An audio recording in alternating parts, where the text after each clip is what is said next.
새벽 3시 깊은 고요를 깨고 들려온 간절한 노크 소리. 할머니, 지금 당장 피하세요. 민호의 다급한 외침이 어둠을 가르며 울려 퍼졌습니다. 깜짝 놀란 할머니가 몸을 일으키기도 전에 집 안에서는 묵직한 발걸음이 다가왔고 믿기 힘든 진실이 서서히 모습을 드러냈습니다. 바로 가까운 가족, 아들과 며느리가 벌인 치명적인 배신이었죠. 수십 년을 쌓아온 오해와 갈등이 만들어낸 어둠 속에서 한 줄기 빛처럼 피어난 희망과 용기, 죽음 직전까지 몰렸던 긴 밤을 지나 할머니와 민호가 새벽녘에 되찾은 진짜 가족의 의미를 함께 느껴보시기 바랍니다. 이제부터 그 숨막히는 이야기를 들려드리겠습니다. 제 이름은 김영자입니다. 나이 올해로 78살이지요. 평생을 서울의 오래된 주택에서 살아왔습니다. 남편은 2년 전에 세상을 떠났고 자식들은 각자 가정을 꾸려 먼 곳에 살고 있습니다. 이제는 혼자 지내는 시간이 더 길어졌습니다. 젊었을 땐 세상이 너무 바쁘게 돌아가서 정신을 차릴 틈이 없었는데 나이가 들고 보니 그때는 알 수 없던 고요와 두려움이 찾아옵니다. 그런 제가 겪은 이야기를 오늘 들려드리려 합니다. 여러분이라면 믿을 수 있을까요? 새벽 3시에 시작된 그 기묘하고도 무서운 밤을요. 그날 밤 갑자기 들려온 소리는 제 심장을 붙잡아 흔들어 놓았습니다. 쿵쿵쿵. 마치 총소리 같기도 했습니다. 어둠 속에서 온몸이 얼어붙었고 가슴은 쾅쾅 울려댔습니다. 평생 살아오며 배운 게 있다면 새벽 이 시간에 찾아오는 손님은 절대 반가운 사람이 아니라는 거였습니다. 김 여사님, 제발 지금 나오셔야 해요. 빨리요. 아래층 세입자 강민호 씨의 목소리였습니다. 평소엔 인사도 제대로 안 하고 방 안에만 틀어박혀 지내던 조용한 청년이었습니다. 그런데 지금은 거의 비명을 지르듯 절박한 목소리였죠. 그 떨림이 제 가슴을 덮치며 얼어붙게 만들었습니다. 몸을 일으키려 하니 늙은 뼈마디가 삐걱거렸습니다. 침대 옆에 있던 물컵을 건드려 엎질렀는데 그 물은 남편이 생전에 매일 채워주던 것이었습니다. 아직도 매일 밤 그 습관을 이어오고 있었죠. 이제는 물맛보다 외로움의 맛이 진하게 배어 있었습니다. 문을 살짝 열자마자 민호 씨의 손이 거칠게 제 팔목을 붙잡았습니다. 손끝은 얼음장 같았고 얼굴은 백지장처럼 하얗게 질려 있었습니다. 6개월 전만 해도 그냥 조용하고 무심한 청년이었는데 지금 제 앞에 선 사람은 마치 죽음으로부터 도망치는 사람 같았습니다. 설명할 시간 없어요. 꼭 필요한 것만 챙기세요. 돈이랑 서류만 빨리 떠나야 합니다. 저도 모르게 항의하려고 입을 열었지만 그 눈빛에서 모든 말이 막혔습니다. 단순한 두려움이 아니었어요. 누군가를 살리려는, 목숨을 걸고 지켜내려는 사람의 눈빛이었습니다. 저는 그 눈빛을 잊을 수 없습니다. 어린 시절 전쟁통에 어머니가 제 손을 붙잡고 도망치던 그날의 눈빛과 똑같았거든요. 그래서 저도 모르게 몸이 움직였습니다. 쌀통 뒤에 숨겨둔 작은 가죽 주머니, 평생 조금씩 모은 비상금을 꺼냈습니다. 마룻바닥 밑에 숨겨둔 철제 상자, 통장과 집문서, 그리고 남편의 사망 진단서까지 챙겼습니다. 오래된 겨울 코트 안감에 꿰매 넣은 어머니의 금반지도 손에 쥐었습니다. 나머지 추억들은 모두 뒤에 남겨둬야 했습니다. 민호 씨는 저를 거의 끌다시피 계단을 내려갔습니다. 삐걱거리는 나무 계단, 오랜 세월 살아온 집의 그림자들이 뒤로 흘러가고 있었습니다. 부엌, 식탁, 남편이 고치겠다고 말만 하던 뒷문을 지나 밖으로 나오자 차가운 밤 공기가 뺨을 때렸습니다. 3월의 서울밤은 잔인했습니다. 얇은 잠옷은 아무런 보호도 되지 못했죠. 우리는 집 뒤 좁은 골목으로 숨어들었습니다. 쓰레기통들이 줄지어 서 있고 배추 썩는 냄새가 코를 찔렀습니다. 그 순간 제가 실수를 했습니다. 뒤를 돌아본 겁니다. 제 침실 창문에 불이 켜졌습니다. 제가 켠 불이 아닌데. 말이죠. 얇은 커튼 너머로 그림자들이 움직이고 있었습니다. 그들은 무언가를 찾고 있었어요. 아니, 분명히 누군가를 찾고 있었습니다. 바로 저를요. 곧이요. 집 앞에서 들려온 낯선 엔진 소리. 이웃집 낡은 트럭 소리가 아니었습니다. 매끄럽고 비싼 소리. 검은 세단이었습니다. 문이 동시에 열리고 두 남자가 내렸습니다. 그들은 평범한 사람들이 아니었습니다. 사냥개처럼 주위를 살피며 움직였고 전신에 긴장과 위험이 감돌았습니다. 그들 중 한 명이 우리가 숨어 있는 골목 쪽을 향해 고개를 돌렸습니다. 그 순간 민호 씨가 제 입을 틀어막았습니다. 그의 손길은 거칠었지만 저를 살리려는 절박함이 고스란히 전해졌습니다. 우리는 축축한 벽에 바짝 붙어 그림자 속으로 숨어들었습니다. 계속 걸으세요. 뒤돌아보지 마세요. 뛰지도 마세요. 그냥 걸으세요. 그의 목소리는 낮았지만 단호했습니다.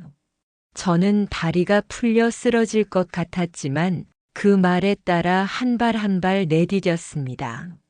50피트, 30피트, 10피트. 모퉁이를 돌아서는 순간 민호 씨가 저를 다시 트럭 뒤로 끌어당겼습니다. 그의 소나기 힘은 너무 세서 팔목에 검붉은 자국이 남았습니다. 그만큼 그는 필사적이었습니다. 저 사람들이 누구예요? 간신히 물었습니다. 목소리는 바람보다 약했습니다. 민호 씨는 잠시 숨을 고르더니 제 눈을 똑바로 바라보며 말했습니다. 오늘 밤 할머니를 죽이려고 온 사람들이에요. 그 말이 공기 중에 무겁게 매달렸습니다. 저는 숨을 고르기도 힘들었지만 그 말은 제 귀에서 떨어지지 않았습니다. 멀리서 사이렌 소리가 들려왔습니다. 그러나 그 소리는 우리를 구할 수 있는 소리가 아니었습니다. 이미 너무 늦었으니까요. 저는 민호 씨에게 이끌려 낯선 골목미로 속으로 더 깊이 들어가며 생각했습니다. 누가 왜 나를 죽이려 하는 걸까? 그리고 더 무서운 건 제 마음속 어딘가에서는 이미 그 답을 알고 있다는 사실이었습니다. 밤이 새벽과 아침 사이 어딘가에서 깜짝 열려 있었어요. 찜질방의 형광등이 내 머리 위에서 윙윙거리고 있었고 그 소리는 말벌이 날개를 푸드득거리는 듯 끊임없이 떨렸습니다. 밝은 불빛 아래 모든 게 뿌옇고 병든 꿈 같았죠. 민호 씨가 조심스럽게 건네준 보리차 잔을 두 손으로 움켜쥐고 있었어요. 따뜻한 기운이 손끝을 간지렸지만 가슴속 깊은 곳의 얼음덩이는 녹지 않았습니다. 우리가 앉은 찜질방 구석은 마치 비밀의 고백처럼 느껴졌습니다. 목욕탕 쪽에서 물김이 올라오고 있었고 쑥과 녹차 향이 은은하게 퍼졌고 소독약 냄새마저 뒤섞여 있었습니다. 이른 아침 손님들이 찜질옷을 입고 지나갈 때마다 그들은 나에게는 유령처럼 보였고 일상의 무게와는 다른 거대한 진실이 이 공간에 내려앉아 있다는 기분이 들었어요. 민호 씨가 차잔을 테이블 위에 놓을 때 손이 떨리는 걸 보았고 그제야 이 청년이 제 생각보다 훨씬 어리다는 걸 느꼈습니다. 아마도 우리 도현이가 서진 씨를 처음 데려왔을 때 나이와 비슷했을 거예요, 할머니. 그가 낮은 목소리로 시작했어요. 그 존댓말 여러 해 만에 듣는 말 같았고 제 마음이 순간 흔들렸습니다. 제가 지금 말씀드릴 얘기는 믿기 어려우실 거예요. 말을 꺼내기가 무서웠는지 그는 잠시 멈췄고 숨소리가 제 심장보다 크게 들렸어요. 마침내 그가 말했죠. 며느님 한서진 씨와 아드님이 할머니를 죽이려고 계획하고 있어요. 그 말은 얼음처럼 제 가슴에 박혔고 제가 쥐고 있던 찻잔은 손가락 사이에서 미끄러져 바닥에 떨어졌습니다. 유리 파편은 빛났고 제 맨발에 뜨거운 물이 튀었지만 아무 느낌도 없었어요. 오직 말들이, 기억들이, 모든 사랑이 배신으로 바뀐 그 느낌만 있었습니다. 서진이 그녀의 첫 모습이 선명히 떠올랐습니다. 수수한 크림빛 한복, 완벽한 인사, 그 반짝이는 눈빛. 그것이 진심이라 믿었지요. 어머님, 그녀가 말했을 때 텅 빈 마음의 빈자리가 잠시 채워지는 줄 알았어요. 그녀의 말처럼 진짜 가족이 되길 저도 얼마나 기다렸는지 모릅니다. 하지만 그 기억들은 이제 독처럼 속을 파고들었어요. 다음 날 계좌가 비어 있었고 집 문서 일부를 담보로 잡았고 4천만 원이라는 합쳐진 목숨 같은 돈이 서류 한 장에 사라졌어요. 도장이 찍히고 서진이의 꿈이라는 말이 예쁘게 울리던 그날의 눈물들이 앞으로 다가올 벼랑처럼 느껴졌습니다. 민호 씨가 조용히 이어 말했어요. 사실대로 말씀 안 드렸어요. 할머니, 저는 백수가 아니에요. 강남에서 사립탐정 사무소를 운영하는 형이 있고 저는 그곳에서 일합니다. 3주 전 보험 사기 사건을 하나 맡았는데 며느님 서진 씨 이름이 서류에 나왔어요. 그가 꺼낸 서류들은 저를 현실로 끌어당겼습니다.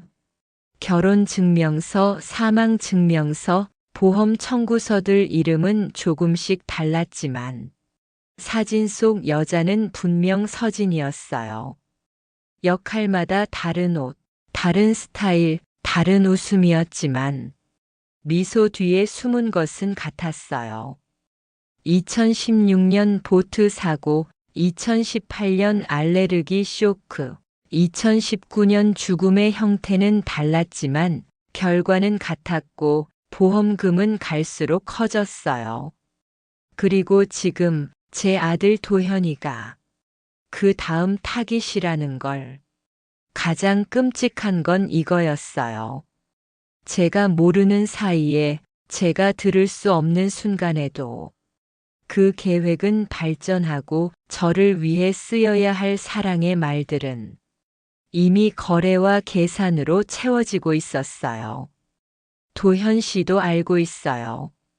그 말이 떨어지는 순간 모든 것이 무너지는 소리가 귀에서 울렸습니다. 민호 씨는 제게 전화 통화의 일부를 들려주었고 서진 씨와 다른 사람들이 할머니 생명보험 20억, 사고는 깜짝 놀란 노인처럼 꾸미기, 자연사 허용 등의 문구들이 들려왔습니다. 20억 원 숫자만으로도 제 심장 깊은 곳에 불을 지르는 구멍 같았어요. 왜요? 왜 제 사랑하던 아들이, 왜 제 손 안의 손주들, 왜 제가 기대했던 가족이 돈의 계산 위에 올라가 있었을까요? 새벽빛이 찜질방의 큰 창문으로 살며시 스며들고 있었어요. 어둠이 조금씩 물러가고 황금빛 줄무늬가 젖은 바닥 위로 미끄러져 있었죠. 그러나 그 빛도 어색했어요. 며칠 전의 그림자들, 밤새 속삭였던 공포들이 아직 피부 속에 남아 있었기 때문이었죠. 민호 씨는 휴대폰을 또 들여다보며 화면에 나타난 사진들을 하나씩 보여주었습니다. 사진들은 제게 언어였고 공포였고 진실이었어요. 첫 번째 사진. 서진 씨가 웨딩드레스를 입고 있었고 옆에는 도현 씨가 아닌 낯선 남자 사진. 배경은 고급 호텔, 조명이 아름답고 웃음소리가 들릴 것 같았지만 웃는 입술 아래에는 계산된 미소가 숨어 있었습니다. 그 남자는 몇 달 뒤 보트 사고로 사망이라는 뉴스가 실렸고 브레이크 고장이라는 조사 결과가 나왔지만 누가 정말 조사했는지 의문이었지요. 두 번째 사진. 또 다른 결혼식, 이번엔 깔끔한 정장을 입은 의사였고 산속 리조트 같은 곳에서 조용하게 치러졌어요. 신부 서진 씨는 화장도 최소화하고 분위기도 소박해 보였지만 뒤에 놓인 풍경과 배경 인물들이 어딘가 허전했지요. 11개월 뒤 그 의사도 불의의 사고로 세상을 떠났습니다. 부드러운 얼굴, 차분한 말투가 기억에 남지만 죽음의 방식은 또다시 의문투성이었어요. 민호 씨의 말이 이어졌습니다. 며느님은 프로예요. 계산도 완벽하고 계획도 치밀해요. 사진 하나하나 미소가 떠있는 그 입술의 곡선, 눈맞춤, 손이 팔 위에 올려지는 위치 모두 비슷했습니다. 마치 완벽한 연극의 장면을 찍은 스틸컷처럼 약간의 차이만 있을 뿐 같았어요. 남편들은 대부분 외로웠고 재산이 있고 가족이 적거나 멀었어요. 사업하는 이익, 병원 운영하는 이익, 상속이 줄어드는 이익 또는 형제 자매와 소원이 먼 이들. 그리고 도현이 우리 도현이.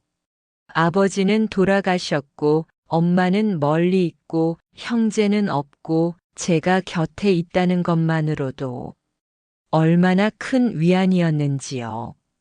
사진 뒤에 숨은 패턴이 명확해졌습니다. 외로움 재산 보험금 청구, 사고 혹은 죽음 그리고 새로운 남편, 혹은 주변 사람들과 완전히 다른 얼굴과 스타일, 모두 계산된 연출 같았어요. 하지만 더 무서운 건 이 모든 것이 이미 너무 늦었다는 느낌이었죠. 제가 지나온 날들, 작은 신호들 일요일 저녁이 줄고 손주 방문이 줄고 안 좋은 일이 생길까봐 걱정돼요라는 말이 반복되고 키우던 꽃 화분 하나도 관심 없어지는 것. 3일 전에 민호 씨가 말했어요. 두 남자가 할머니 집 사진 찍는 걸 봤어요. 창문 잠금 장치, 출입문 어딘지, 이웃 사람들이 언제 다니는지 전부 기록하고 있었어요. 그 작업의 디테일에 제가 숨이 막혔습니다. 전혀 우발이 아니고 철저하고 냉정한 계획이었어요. 화면 속 메시지 앱 캡처에는 은어와 암호가 섞여 있었고 목요일 밤 자연사 허용 깨끗하게 처리 같은 문구가 눈에 박혔습니다. 저는 손톱이 손바닥에 파고들도록 쥐었고 온몸이 떨렸지만 겉으로는 아무렇지 않은 척 해야 했습니다. 왜냐하면 그들이 노인이라고 약하다고 무서워하는 사람이어야 한다는 그 연극에 제가 완벽히 맞아야 했기 때문이에요. 그날 아침 해가 떠오르면서도 마음속은 아직 어둠 속에 있었어요. 하지만 저는 달라져 있었습니다. 연약한 노인의 모습은 연극이었고 진짜는 뒤에 있습니다. 민준 씨, 민호 씨의 형. 그는 감시당하지 않는 유일한 장소, 세 블록 떨어진 교회 지하실에서 우리 둘만의 작전을 준비하고 있었고 저는 그 현장을 함께 보며 배우가 되어갔습니다. 집으로 돌아오는 길은 낯설었어요. 매 걸음마다 뒤돌아보는 일이 많아졌고 혹시 여기 누군가 있을까 하고 가스불도 2번씩 확인하고 창문도 천천히 살피고 들어섰습니다. 마치 포복하듯 집안을 살피는 사람처럼 되었습니다. 먼 곳에서 들려오는 이웃 아이들의 웃음소리, 지나가는 택시 소리, 문 앞 쓰레기 치우는 소리 모두가 정상적인 하루의 증거처럼 느껴졌지만 제 마음은 사실 요새를 지키는 병사처럼 긴장해 있었어요. 민호 씨는 집 안 곳곳에 작은 카메라와 마이크, 녹음 장치들을 조용히 설치했어요. 액자 뒤, 벽걸이 시계 틈, 전쟁 훈장 막한 보이지 않는 곳에 눈과 귀를 심고 있는 것 같았죠. 오후 3시 15분, 그는 작전 타이밍을 다시 설명했습니다. 서진 씨와 도현 씨가 올 예정이고 햇살이 서쪽 창에 길게 비칠 무렵이면 얼굴이 덜 드러나고 그림자가 생기니까 그 시간을 노린다는 거였어요. 정오 무렵 저는 마치 아무 일 없는 듯 현관문을 닫고 보리차 끓이고 화분 물 주고 옛날 노래를 낮게 흥얼거리는 일상을 연기했어요.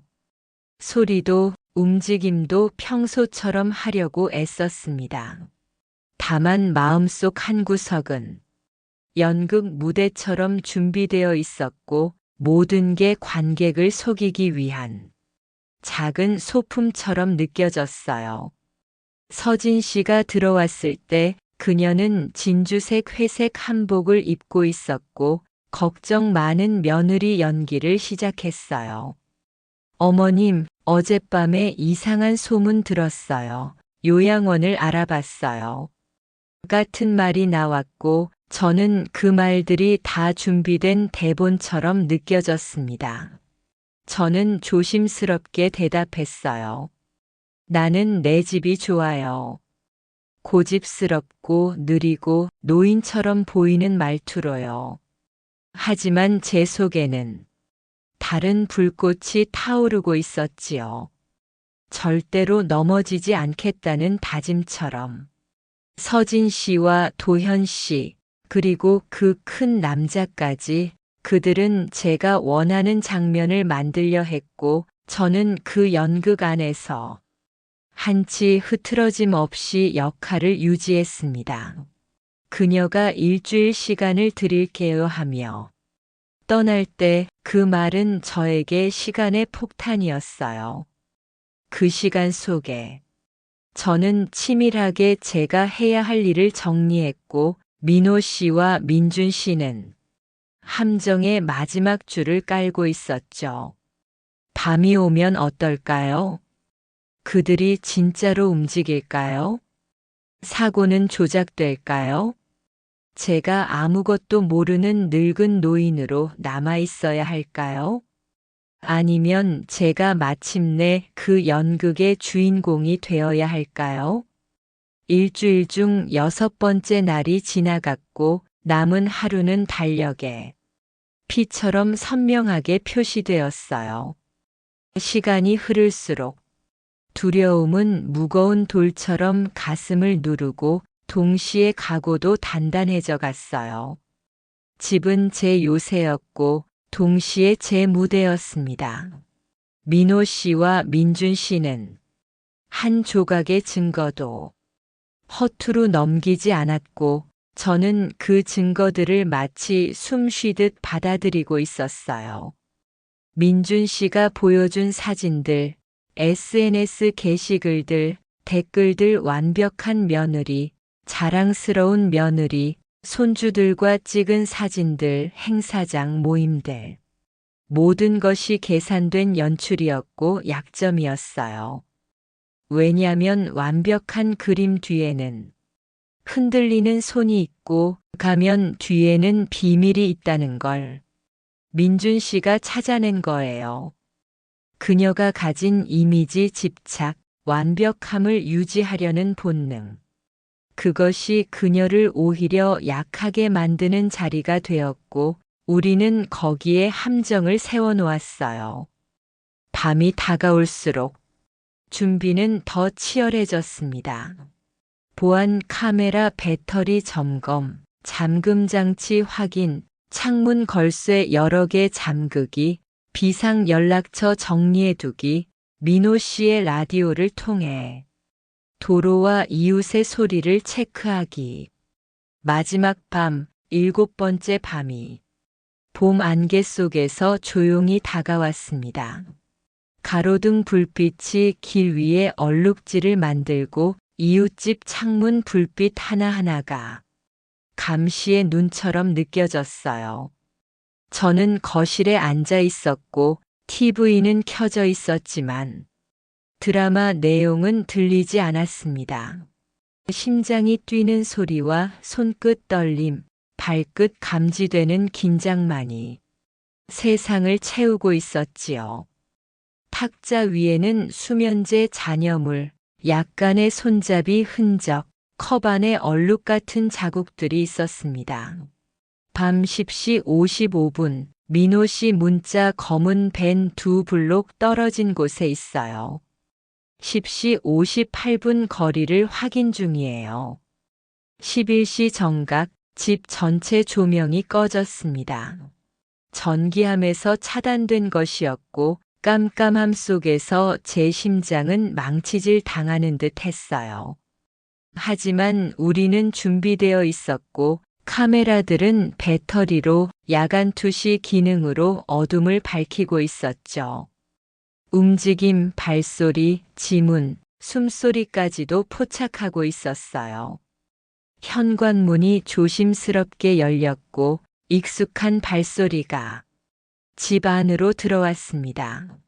서진의 하이힐 소리, 도현의 발걸음, 그리고 셋째 남자의 조용하지만 무게 있는 발자국. 서진은 부드러운 목소리로 속삭였습니다. 잠들었네요. 수면제 효과가 좋아요. 그 목소리에 숨어있던 만족감이 소름 끼치게 느껴졌고 그녀의 향수 냄새가 코끝에 남았어요. 비싸고 프랑스제였던 남편 장례식 때 뿌렸던 향수와 너무도 닮아서 순간 기억이 비쳐왔지만 곧 잊고 싶었어요. 도현이 말했어요. 어머니, 이렇게 하면 안 되잖아요. 이건 너무 그의 말이 끊기고 그녀의 인내심이 끌어올랐습니다. 지금 와서 약한 척 하지 마세요. 그 순간 스피커 속 민호 씨의 목소리가 터져 나왔습니다. 경찰이다. 움직이지 마세요. 그리고 문이 쾅 열리며 불빛이 쏟아졌고 형사들이 들어왔고 카메라가 플래시처럼 깜빡였고 모든 연극이 무너졌습니다. 서진의 손목에 수갑이 채워지는 소리, 도현 씨가 망설이며 서 있는 모습, 모든 무대 조명이 꺼지고 가면이 산산이 부서지는 순간이었어요. 저는 그제야 완전히 깨어났습니다. 안녕, 아들아, 조용히 말했어요. 다 들었어. 그의 눈에는 공포와 배신감이 뒤섞여 있었고 제가 사랑하던 아이와 제가 모르는 사람이 하나가 되어버린 걸 보는 듯 했어요. 경찰이 그들을 데리고 나갈 때 서진의 울음이, 분노가, 부끄러움이 집안을 흔들었죠. 완벽한 이미지는 깨졌고 거짓말은 폭로되고 모든 게 드러났습니다. 경찰서의 공기는 무겁고 차가웠지만 그 안에 섞여 있는 인스턴트 커피와 소독약 냄새는 이상하게도 저를 위로해 주고 있었습니다. 평생 살면서 이런 냄새가 따뜻하게 느껴질 줄은 몰랐죠. 감옥 같았던 그 긴 밤을 넘기고 나니 이 싸늘한 공간조차 구원의 품처럼 느껴졌습니다. 민호 씨가 어디선가 구해온 회색 담요를 어깨에 둘렀는데 까칠까칠하고 조명 냄새도 났지만 그 담요 안에서는 그 어떤 공포도 닿지 못할 것 같았어요. 도시가 서서히 깨어나는 풍경이 경찰서 너머로 보이고 있었습니다. 창문 밖 하늘은 금빛과 분홍빛이 어우러진 새벽빛으로 물들어가고 있었고 햇살이 건물 벽을 타고 꿀처럼 천천히 퍼지고 있었죠. 그날의 해돋이는 제 인생에서 가장 긴 밤이 끝났다는 신호였어요. 이전에도 해돋이는 많이 봤습니다. 아들을 낳았던 날, 남편을 떠나보낸 날, 밤새 잠 못 이루고 창밖을 바라보며 기다렸던 수많은 새벽들. 하지만 이번은 달랐습니다. 죽었다가 다시 살아난 사람만이 느낄 수 있는 빛이었고 절망 속에서 맞는 구원의 빛이었어요. 김 형사의 질문은 단정했고 조심스러웠으며 따뜻했습니다. 저를 하나의 피해자로만 보지 않고 삶을 걸고 진실을 말하는 사람으로 대해줬어요. 서진이의 노트북에서 발견된 수많은 이름과 기록, 영혼 없는 보험 계약서, 마치 기업 실적표처럼 정리된 죽음의 계획들. 그녀는 단순한 며느리가 아니었어요. 교활하고 냉정하고 오랜 시간에 걸쳐 다듬어진 사기꾼이자 살인범이었죠. 저보다 앞서 희생된 이들이 있었다는 사실에 살아남은 제 자신이 죄책감처럼 느껴졌습니다. 부산, 제주, 도쿄. 국경도 언어도 초월한 그들은 마치 죽음의 조직처럼 정교하게 움직이고 있었고 저는 그들에게 마지막 큰 건 왕관의 보석이 될 뻔했습니다. 하지만 저는 살아남았고 말했으며 지켜냈습니다. 스스로를, 제 이름을, 그리고 언젠가 돌아올지도 모르는 제 손주들의 미래를요. 도현이가 조사실에서 흐느끼며 말한 이야기들도 들었습니다.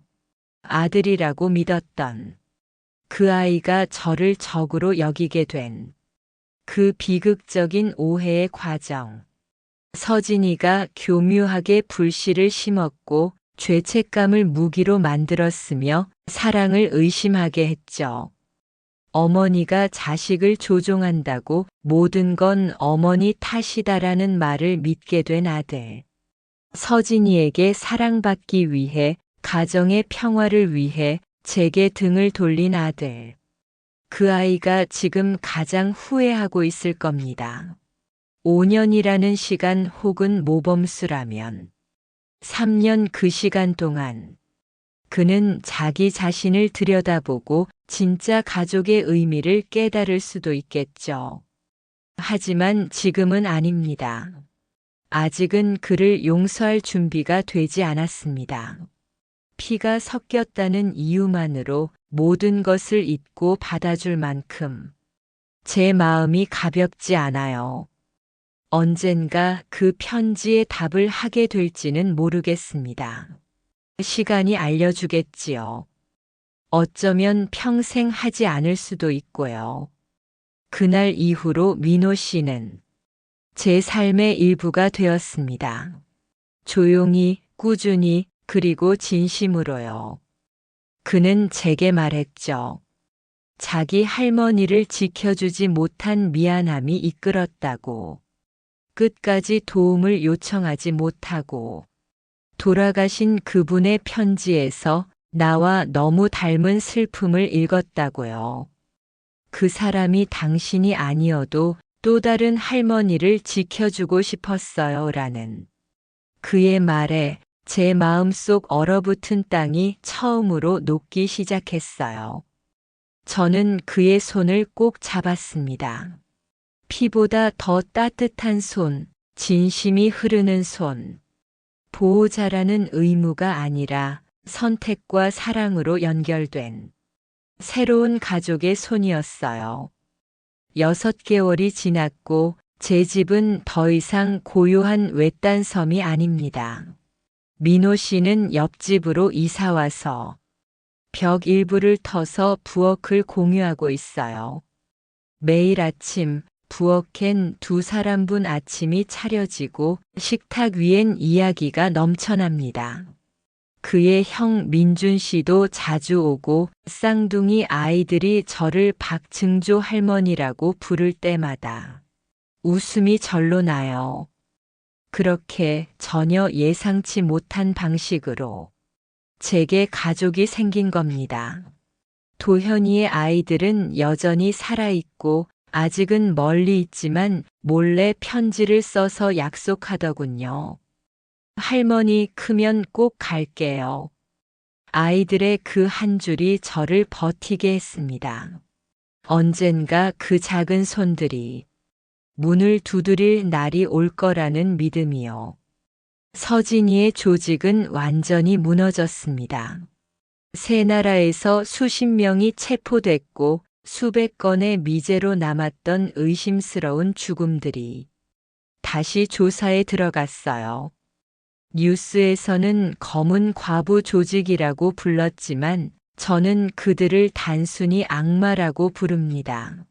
명품 옷을 걸치고 고급 음식 앞에서 웃으며 사진을 찍고 아이를 안고 찍은 가족 사진 뒤에 숨겨진 그들의 진짜 얼굴은 이 세상에서 가장 차가운 욕망의 표정이었습니다. 지금 제 집 부엌 창문에는 가을 햇살이 들이치고 있고 낡은 바닥에 금색 사각형을 그려놓고 있어요. 커피포트가 끓는 소리, 민호 씨가 일어나는 인기척, 그리고 우리가 나눌 사소한 일상의 대화들 전에는 한 끼 식사가 끝없는 고요와 외로움의 기념비였지만 이제는 사람과 사람이 나누는 믿음의 상징이 되었어요. 어떤 날은 도현이와 함께 찍은 옛 사진을 꺼내보기도 하고 어떤 날은 민호 씨에게 잔소리를 늘어놓기도 해요. 이 나이에 내가 애 키우는 기분이다 하면서요. 그런데 이상하죠. 그 말이 싫지가 않아요. 오히려 그렇게 말할 수 있다는 사실에 감사하게 돼요. 외로움이 아닌 따뜻함으로 시작하는 하루. 그것이 얼마나 큰 기적인지 이제는 압니다. 가끔 그날 밤을 떠올립니다. 서늘한 거짓말, 차가운 배신, 사랑이란 이름으로 저지른 죄들 하지만 더 자주 떠오르는 건 그 이후에요. 제 인생의 가장 깊은 어둠이 어떻게 저를 새로운 빛으로 이끌었는지. 그날 이후 저는 알게 됐습니다. 가족은 피가 아니라는 걸요. 가족은 꺼져가는 촛불 곁에서 등을 돌리지 않고 지켜주는 사람이에요. 가족은 괴물들이 둘러쌀 때 단 한 걸음도 물러서지 않는 사람이에요. 가족은 나를 잃었을 때 손을 내밀어 다시 나를 찾아주는 사람이에요. 그리고 그런 가족을 제가 만났습니다. 민호는 저를 구하기로 선택했습니다. 저는 그 선택에 다시 살아났고 민호도 마침내 자신을 구했습니다. 이건 단순한 생존이 아니라 회복이었습니다. 이건 증오의 이야기로 시작해 용기와 사랑으로 끝난 이야기였습니다. 이제는 알 것 같습니다.